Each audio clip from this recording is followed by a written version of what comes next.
Pues seguimos en la serie de El temor de Dios. Seguimos en esta serie que llevamos ya, si no me equivoco, este es el 8º estudio en esta serie sobre el temor de Dios.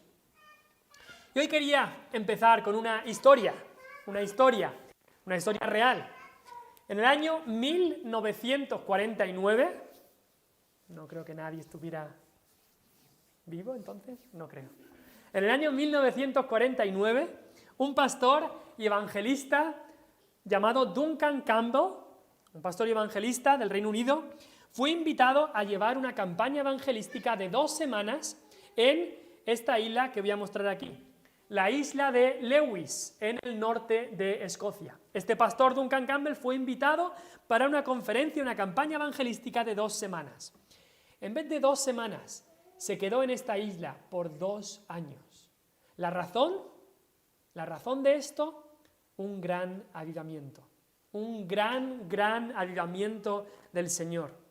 Y estas son las palabras que acabo de relataros, son las palabras introductorias de un documental que incluso podréis ver en YouTube, no sé si está traducido al español, si no le podéis poner subtítulos, un documental que se llama Viento del Espíritu, Wind of the Spirit, o algo así, que trata sobre este gran avivamiento en la isla de Lewis, ahí en Escocia, en el año 1949 y siguientes años. Un documental que por supuesto recomiendo. Un gran avivamiento. Cristianos fueron despertados, que habían estado durmiendo espiritualmente por mucho tiempo, muchísimas vidas fueron transformadas, hubo un gran despertar en el que miles y miles de almas fueron salvas en la isla, que debería ser el deseo de cada uno de nosotros. Los bares y las salas de baile se cerraron en esa isla. El día domingo se dice que cambió drásticamente. Ya la gente tenía el deseo del día de domingo entregarlo por completo al Señor. No se compraba ni se vendía en ese día, sino que lo dedicaban al Señor. Un cambio tremendo en la isla entera. Las Islas Hébridas son estas islas ahí en Escocia y especialmente en esta isla de Lewis o Lewis. Y esto, leer y ver este documental y leer de este avivamiento es algo que de verdad llena tu alma de gozo, si de verdad conoces al Señor. Pero no solamente llena tu corazón de gozo, sino que también te da un hambre, una sed, porque esto ocurra más, porque Dios derrame de su Espíritu. Pero quería nombrar algo especial que ocurrió en este gran avivamiento. Y es que cuando el señor Duncan Campbell llegó a la isla, llegó en barco, por supuesto, y cuando llegó ahí, vinieron a encontrarle el pastor de la iglesia que le había invitado y 2 miembros del consejo, dos ancianos de esa iglesia. Y cuando el hombre Duncan Campbell pisó tierra firme en el puerto, uno de estos ancianos fue a él directamente y las primeras palabras que le dijo para recibirle es estas palabras. Le dijo: Señor Campbell, ¿te puedo hacer una pregunta? Dijo: sí, por supuesto. ¿Está usted andando con Dios? Señor Campbell, ¿está usted andando con Dios? Esa fue la primera pregunta. Nos parecía un poco extraño, pero aquí había un hombre, este anciano de esta iglesia, este miembro del consejo, que no quería que alguien que no estaba andando con Dios subiera a predicar y no quería que una mano extraña tocara el arca, como ocurrió en el Antiguo Testamento. No quería que se ofreciese fuego extraño al Señor. Esa fue la pregunta.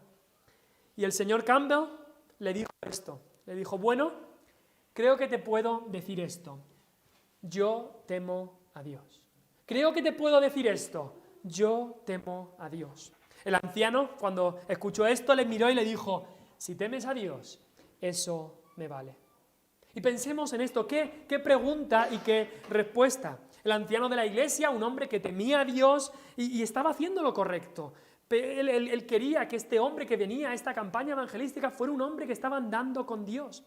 Pero la respuesta del señor Campbell estaba al mismo tiempo llena de humildad y también de piedad. Él era un hombre que verdaderamente estaba andando con Dios, pero él no pensaba así de sí mismo para decir: por supuesto que ando con Dios.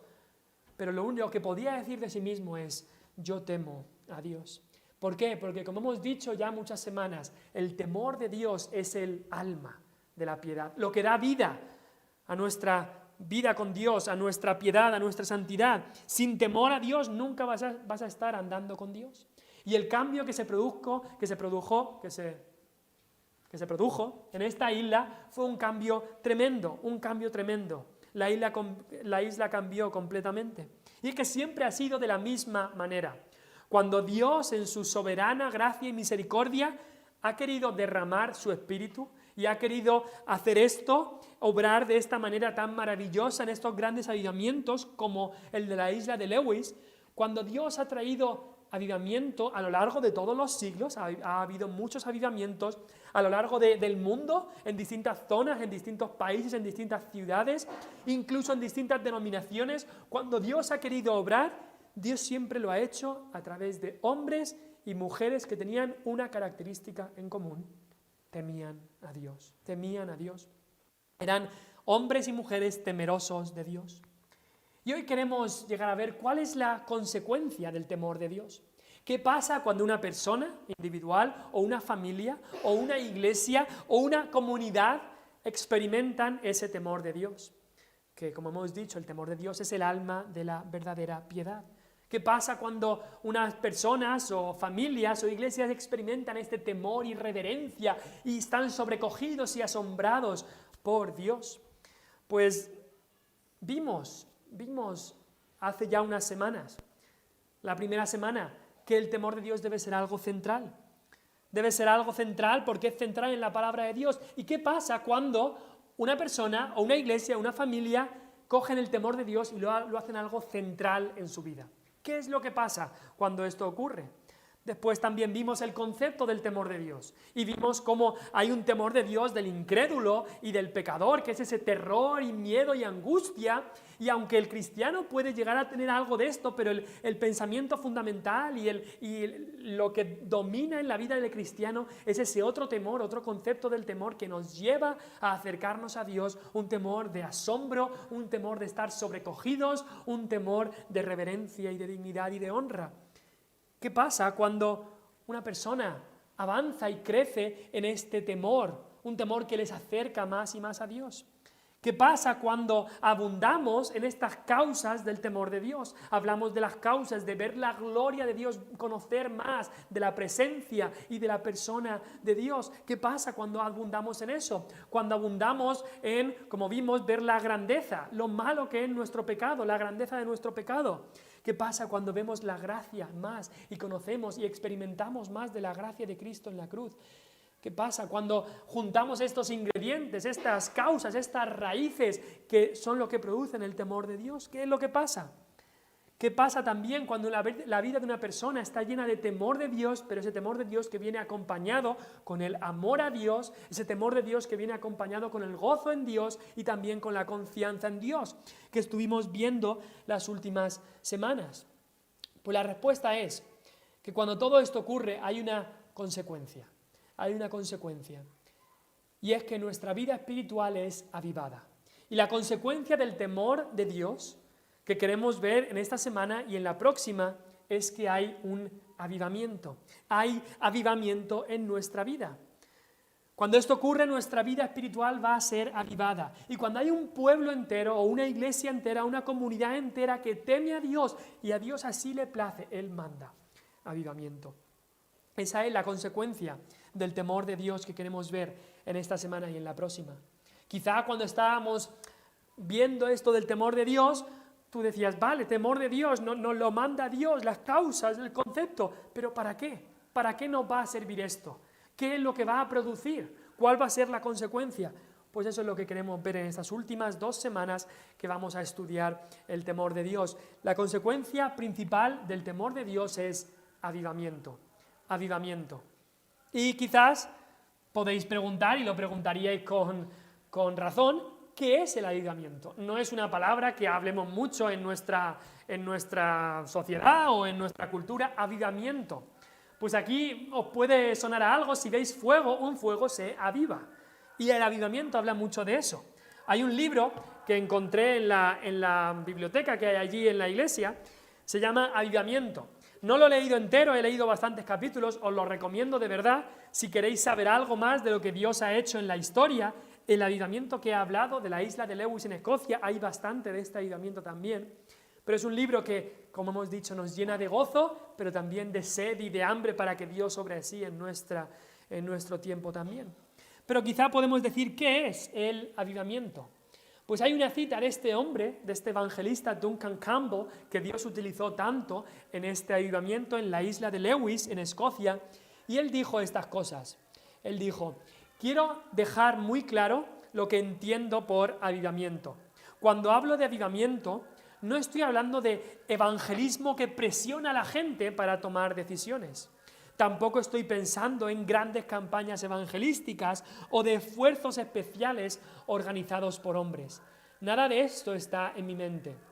Avivamiento es algo completamente diferente del evangelismo del más alto nivel.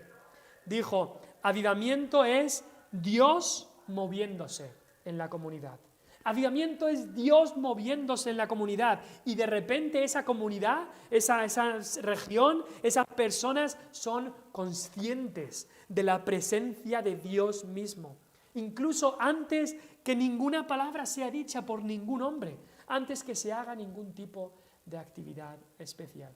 Es decir, él dice, avivamiento es algo que obra Dios, que trae ese temor de Dios, que trae esa consciencia de Dios. Ahora, como el fuego que tenemos aquí, no puedes avivar un fuego si no ha habido llama alguna. Si no hay llama alguna, no puedes avivar.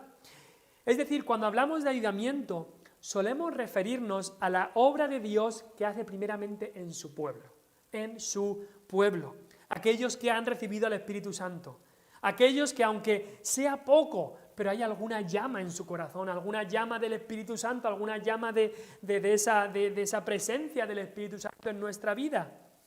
Tenemos que darnos cuenta que los incrédulos, aquellos que no conocen a Cristo, están muertos espiritualmente. Es lo que nos dice Efesios, estabais muertos en vuestros delitos y pecados, están inertes. Si yo me voy a la Antártida con un fuego, con una hoguera, y tiro la hoguera ahí en el hielo, no se va a esparcir, no va a hacer un incendio en la Antártida, porque está inerte, no hay llama ninguna, no hay combustible para que pueda prender, ahí hay todo hielo, no va a ocurrir nada.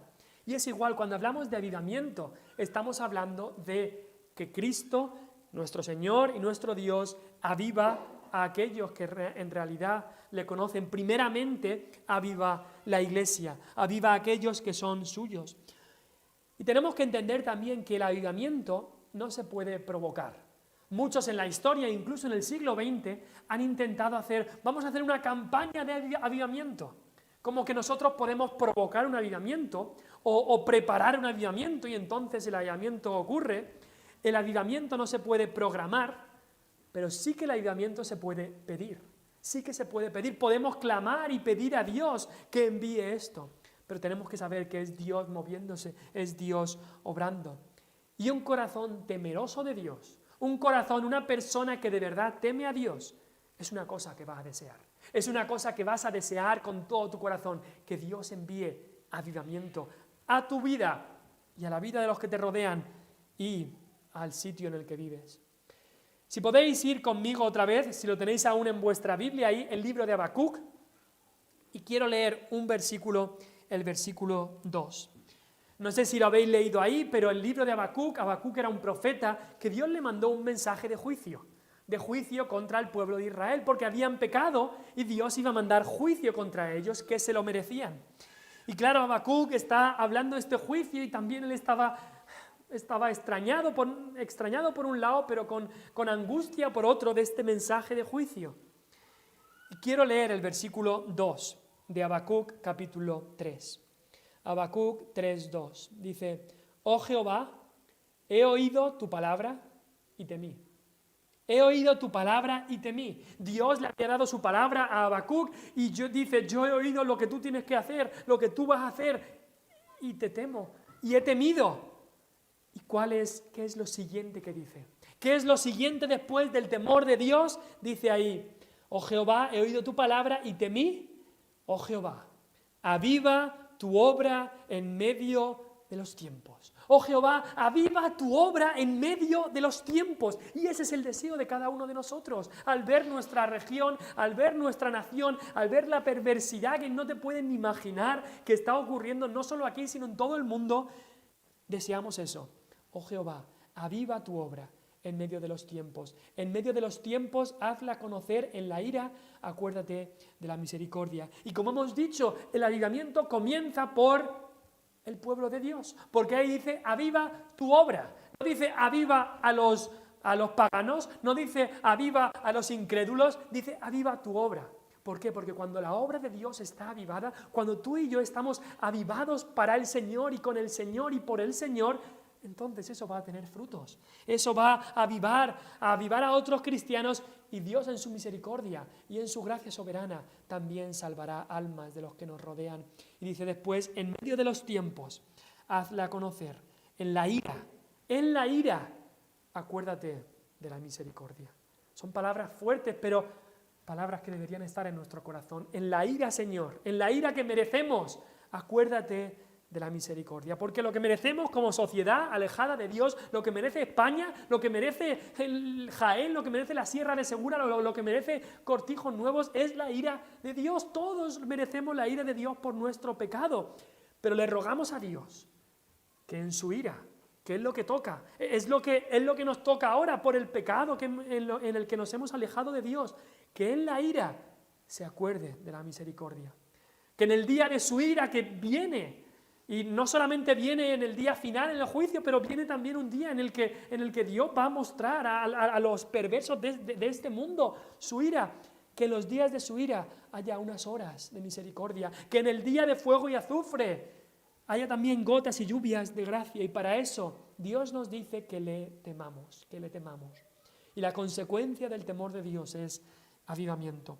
Y queremos ver este avivamiento en 4 fases o en 4 lugares, si se puede decir así. En primer lugar, queremos ver avivamiento personal. Eso es lo que provoca el temor de Dios. En primer lugar, un avivamiento personal. Y es que lo necesitamos cada uno de nosotros. El fuego que habíamos visto antes, en muchas partes de nuestra vida, nos volvemos como esa iglesia de la Odisea, que ni era caliente ni era frío. Le dijo el Señor, mejor te fuera que fueras o caliente por el Señor o frío en el mundo, pero esa tibieza no me gusta, por tanto te vomitaré de mi boca. Y muchas veces a nosotros nos pasa que estamos tibios, hay una llamita, unas ascuas, pero no nos entregamos al Señor por completo. Y me hablo a mí, el primero. Y el temor de Dios primeramente trae avivamiento personal, y cuánto lo necesitamos. El temor de Dios hemos estado viendo que es el alma de la piedad, es esa tierra santa de la cual surge una vida piadosa. Es el ambiente santo en el cual una vida piadosa puede respirar. Y la ausencia del temor de Dios es tierra impura de la cual surge una vida malvada. Y si el temor de Dios, como hemos dicho, es el alma de la piedad, entonces el temor de Dios es necesario para que haya avivamiento personal. Como hemos dicho ya otras veces, sin alma un cuerpo está muerto. Cuando el alma se va, el cuerpo muere. Siempre. Eso es lo que siempre ocurre. Cuando se separa el alma del cuerpo, hay muerte. Esa es la definición de muerte, separación del alma y el cuerpo. Ahora tú y yo tenemos un alma y un cuerpo. Y cuando se separen, ocurrirá exactamente en el día de nuestra muerte. Sin alma, un cuerpo está muerto. Y de la misma manera, sin temor de Dios, tu piedad está muerta, es solo fachada, es solo maquillaje, no es más que trapos de inmundicia pintados de blanco, no es más que, como le dijo Cristo a los fariseos, sepulcro blanqueado. Eso es todo lo que es. Y el temor de Dios produce avivamiento en nuestros corazones, produce vida, produce energía. Lo que leímos en Eclesiastés, teme a Dios y guarda sus mandamientos. Si temes a Dios, entonces lo natural es que guardes, lo que va a ocurrir es que guardarás sus mandamientos y tu vida de piedad será una vida verdadera y viva. Porque el temor a Dios es ese motor que hace que temamos sus mandamientos, es el alma de la piedad. Es como si vas un día a un concesionario, vas a comprar un coche y ves ahí una carrocería de un coche tremendo y dices, qué bonito es ese coche. Pero el del concesionario te dice, no, puede ser bonito por afuera, pero no tiene motor, no te sirve para nada. Y así es la vida de alguien que no tiene temor de Dios, no tiene ese motor que le mueva a la piedad. Es carrocería bonita, puede ser, pero no sirve para nada, no va a guardar los mandamientos de Dios. Y en cuanto a esto de avivamiento personal que viene de ese temor de Dios, quería verlo con dos versículos. Uno que quizá podemos aplicarlo más a los hombres y otro versículo que lo podemos aplicar más a las mujeres. Lo primero que queremos ver en este avivamiento personal es que el temor de Dios te muestra el camino correcto. Y quiero leer este versículo del Salmo 25:12, que habla más a los hombres. Dice ahí, ¿quién es el hombre que teme a Jehová? ¿Quién es el hombre que teme a Jehová? Y después dice, Él, Dios, le enseñará el camino que ha de escoger. Un versículo que principalmente se dirige a los hombres, aunque también se puede aplicar a las mujeres. Muchas veces, chavales jóvenes no saben qué camino escoger. Yo estuve en ese tiempo, eres joven y dices, ¿qué estudio? ¿Estudio esto? ¿Estudio lo otro? ¿Qué amistad escojo? ¿Qué hago aquí? ¿Cuál es la voluntad de Dios? Y muchas veces se meten en caminos que solamente los alejan de Dios. Y a una edad joven esto es normal con tantas cosas que hay que decidir, con tantas decisiones que hay que hacer. Y en mi vida, personalmente, Dios utilizó 3 versículos, en un momento que tenía que escoger muchas cosas, Dios utilizó 3 versículos que contienen la palabra camino y que me ayudaron mucho a escoger el camino que Dios me estaba enseñando, a ir al camino que Dios me quería mostrar. Y son estos 3 versículos que están aquí. Salmo 32, versículo 8, Dios le dice ahí a David, te haré entender y te enseñaré el camino en que debes andar. Sobre ti fijaré mis ojos. No te traumes porque no sabes el camino, porque no sabes lo que elegir. Yo te lo voy a enseñar. Le está diciendo Dios al salmista. Yo te lo voy a enseñar, yo te voy a hacer entender el camino por el que debes andar. Y más que eso, no es que Dios lo haga así, no. Voy a mirarte, voy a fijar mis ojos en ti para enseñártelo bien. Eso nos dice Dios. Otro versículo sobre el camino que me ayudó muchísimo. Jeremías 10:23. Jeremías muchos problemas tenía, mucha tribulación, mucha persecución. Y entonces le dice Jeremías a Jehová, conozco, oh Jehová, que el hombre no es señor de su camino, ni del hombre que camina es el ordenar sus pasos. Muchas veces nos pensamos, me corresponde a mí decidir qué camino, me corresponde a mí arreglar el camino, me corresponde a mí todo esto. Y dice Dios, no. Y Jeremías entendió esto, yo no soy señor de mi camino. La gente dice, yo soy dueño de mi destino. No. El cristiano tiene un Señor, que es Cristo, y es el Señor de nuestro camino. Él es el que debe ordenar nuestros pasos. Y el último versículo, un versículo corto, pero muy, muy útil, y un versículo muy bueno. Encomienda, Salmo 37:5, encomienda a Jehová tu camino. Dáselo a Él, entrégaselo a Él, encomiéndalo a Él y confía en Él, y Él hará. Versículos buenos que nos ayudan a pensar con base en la Escritura sobre los caminos que tenemos que decidir. Pero todo esto que hemos dicho no nos quita la responsabilidad a nosotros, porque Dios nos enseña todo esto para que al final nosotros demos el paso de andar por ese camino. Dios enseña el camino, muestra el camino, Él hace estas cosas, pero tú tienes que decidir andar por Él y seguir este camino. Y a los hombres especialmente, con esa responsabilidad que Dios da al hombre también como cabeza de familia, Dios te ha creado para que tomes las decisiones correctas. Y debemos ir preparándonos en cada faceta de nuestra vida. Vivimos, quizás lo has visto, en un mundo que está asustado de tomar decisiones. Hay gente que se pasa toda la vida sin tomar ninguna decisión porque piensan que se van a equivocar, pero si lo piensas, el no tomar ninguna decisión es al final tomar una decisión. Has tomado la decisión de no hacer nada. Y eso tampoco es la voluntad del Señor. Es que la gente dice, yo no sé lo que Dios quiere para mí, incluso muchos cristianos. Es que no sé qué camino escoger. Es que no sé la voluntad de Dios para mi vida. Y están esperando que se les aparezca escrito en las nubes lo que tienen que hacer. Pero Dios ya nos ha dado su voluntad en este libro. Y no es que se te va a aparecer en las nubes, ni que tienes que abrir así y coger 3 palabras de la Biblia y ya te va a dar la voluntad. No, estudiando la Biblia es como aprendemos la voluntad de Dios. Y si estás preguntándote esto, ¿cuál es la voluntad de Dios para mi vida en esta situación, en la otra decisión?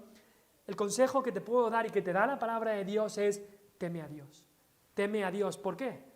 Porque como hemos leído en este versículo, el hombre que teme a Jehová, Dios le enseñará el camino que tiene que escoger. Si temes a Dios, entonces escogerás los caminos en tu vida que te muestra Dios. Quizá hay alguien que se está preguntando: pues en cuanto a estudiar, ¿debería estudiar esto, debería estudiar lo otro? ¿Debería ir a estudiar a esta otra ciudad o no? Pues hay cosas que le puedes preguntar a Dios. Hay una buena iglesia cerca, si voy a pasar ahí mucho tiempo, hay buenas compañías que puedo ir con ellos, a lo mejor incluso cuando somos jóvenes, preguntamos: me gusta este chico, me gusta esta chica, ¿qué voy a hacer? ¿Cuál es la voluntad de Dios para mi vida? Pues teme a Dios. Y si temes a Dios, vas a hacer preguntas como: ¿este chico, esta chica es un chico que teme a Dios, que guarda sus mandamientos, que ama a Dios?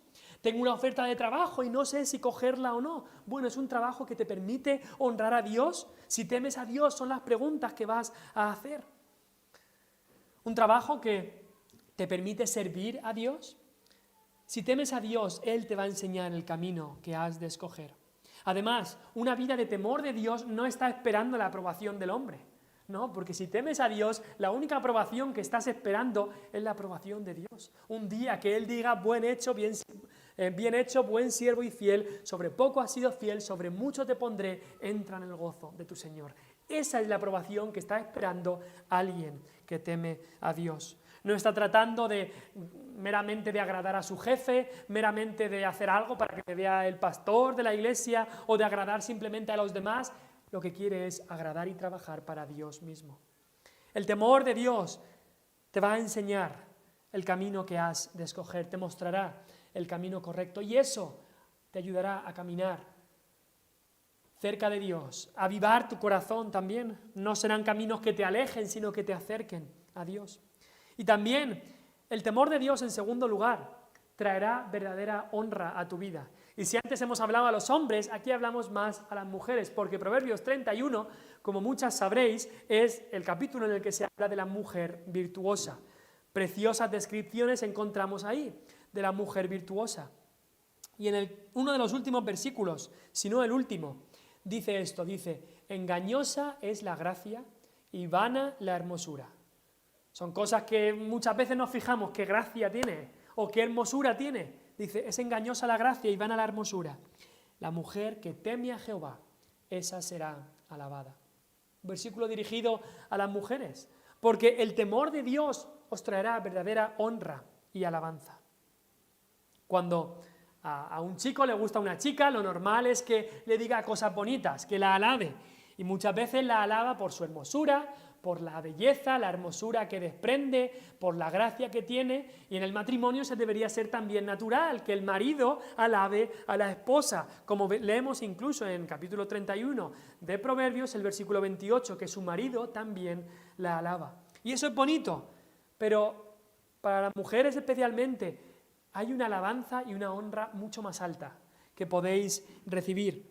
Y es la honra y la alabanza que recibís por temer a Dios. La mujer que teme a Jehová, esa será alabada. Ahora, por supuesto, esto que estamos hablando, esta alabanza y honra, también se puede aplicar aquí a los hombres, porque el hombre que teme a Jehová también será honrado por Dios.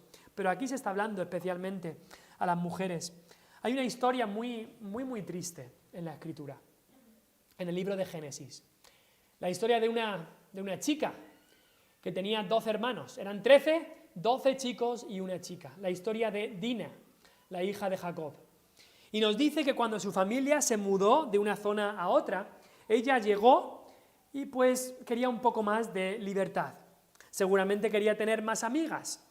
Y nos dice la Biblia que Dina salió de la casa de su padre, salió a ver a las hijas del país. Salió a ver a las hijas del país. Quizá, claro, con 12 hermanos, pues quizá no tenía el sitio que ella pensaba que debería tener, quería más alabanza o quería tener más amigas, a alguien que le entendiera mejor. El problema es que donde vivían en ese momento, el área de alrededor era un área de gente que no temía a Dios, de gente que deshonraba a Dios, que odiaba al Dios de la Biblia. Pero ella quería pasárselo bien, quería un poco de fiesta, y para eso dejó la casa de su padre, dejó la protección de su padre, dejó el temor de Dios, aquel a quien temía su padre. Quizá ese día salió de casa muy arreglada, con toda su hermosura, con mucha gracia, pero engañosa en la gracia y vana la hermosura. Pero dejó lo más importante. Se llevó la gracia y la hermosura y se olvidó del temor de Dios. Y en vez de alabanza, esa chica fue deshonrada ese día. Un chico la cogió y la deshonró. ¿Y cuántas chicas conocemos que ha ocurrido casos semejantes, similares a esto? Y chicos también. Han dejado el temor de Dios que le enseñaron sus padres y ahora no tienen alabanza ni honra, han sido deshonrados.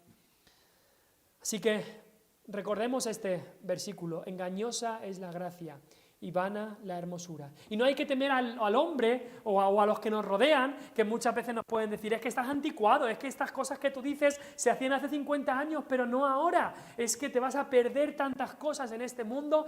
Si temes a los hombres, al final no estarás temiendo a Dios. La mujer, la chica, también el hombre o el chico que teme a Jehová, ese será alabado. Así que el temor de Dios te enseña el camino que has de escoger y también trae verdadera honra. Y estas cosas harán en tu vida que haya un avivamiento, un acercamiento, como hablábamos de Isaías 6, que le acercaba a Dios, esta visión de la gloria de Dios, este temor de Dios. Así el temor de Dios traerá avivamiento personal. Pero también el temor de Dios traerá y trae avivamiento familiar. Hemos estado unas semanas hablando sobre la familia en la iglesia, el matrimonio, los hijos y también el trabajo, que también es parte integral de lo que hace una familia también. Y aquí nos damos cuenta que el temor de Dios trae avivamiento familiar. Y es que si tú comienzas a temer a Dios, aunque sea solamente uno en tu familia, ese avivamiento va a avivar la llama, avivar tu vida, avivar tu relación con Dios, y eso va a tener un efecto en tu familia. Porque el fuego contagia, el fuego se esparce. Aunque seas joven, aunque seas mayor, va a tener un efecto en tu familia. Muchos versículos en la palabra de Dios enlazan el temor de Dios con bendiciones a la descendencia. Muchos versículos, es algo muy curioso. Y es algo crucial, especialmente como padres o madres, abuelos, con la responsabilidad que Dios nos da en la tarea de la crianza de nuestros hijos.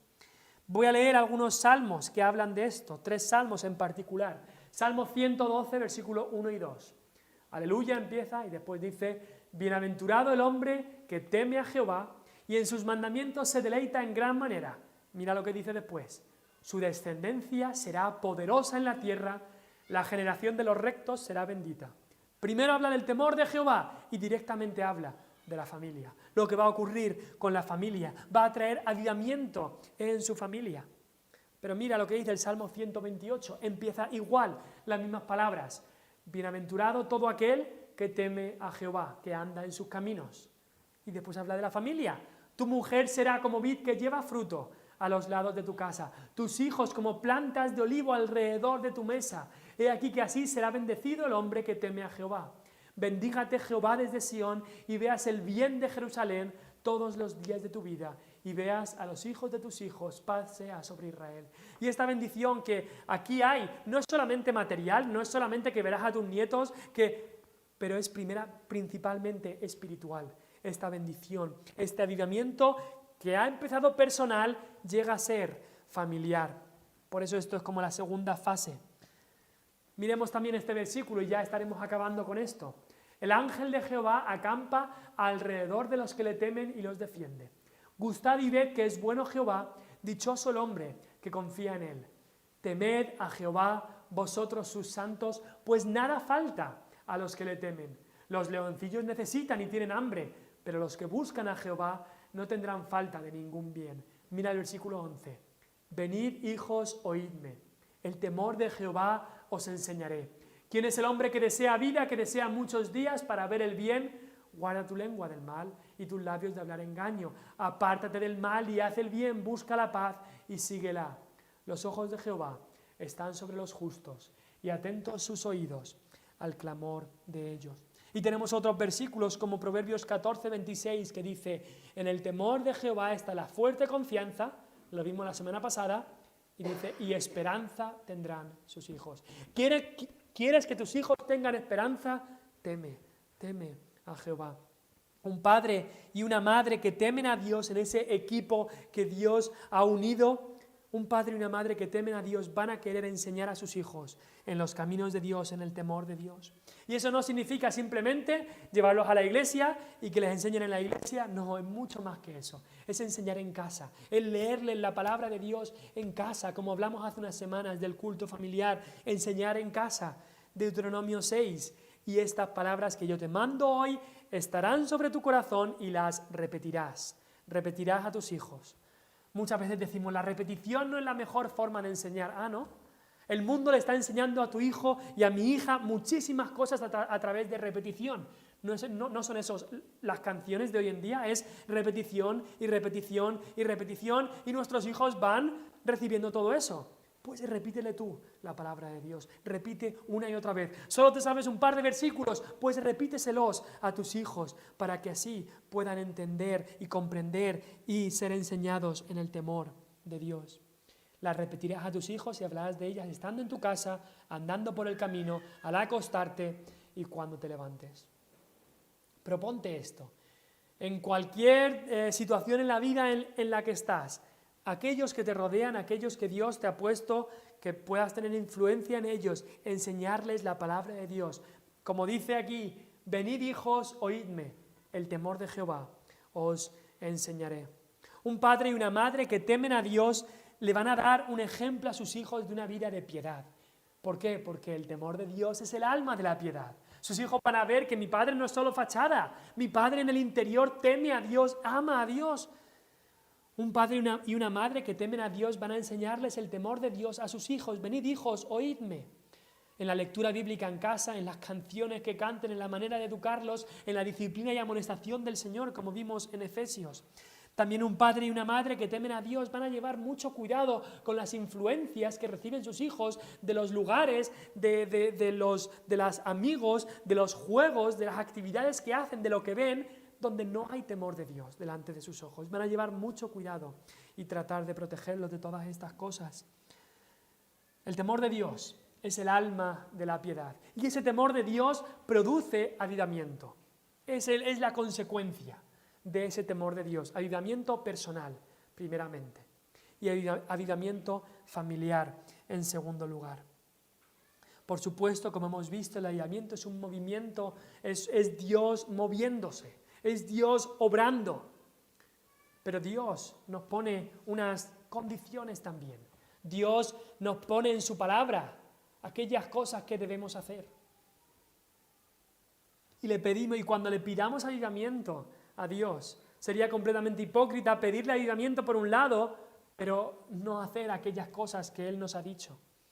Así que busquemos ese avivamiento, pero más que nada temamos a Dios, y al temer a Dios, Él, en su soberana gracia, traerá avivamiento personal, avivamiento familiar y, si es su voluntad, también, como veremos en la semana que viene, avivamiento en la iglesia, avivamiento en la región, en la comunidad. Vamos a orar y le pediremos al Señor que obre en nuestros corazones.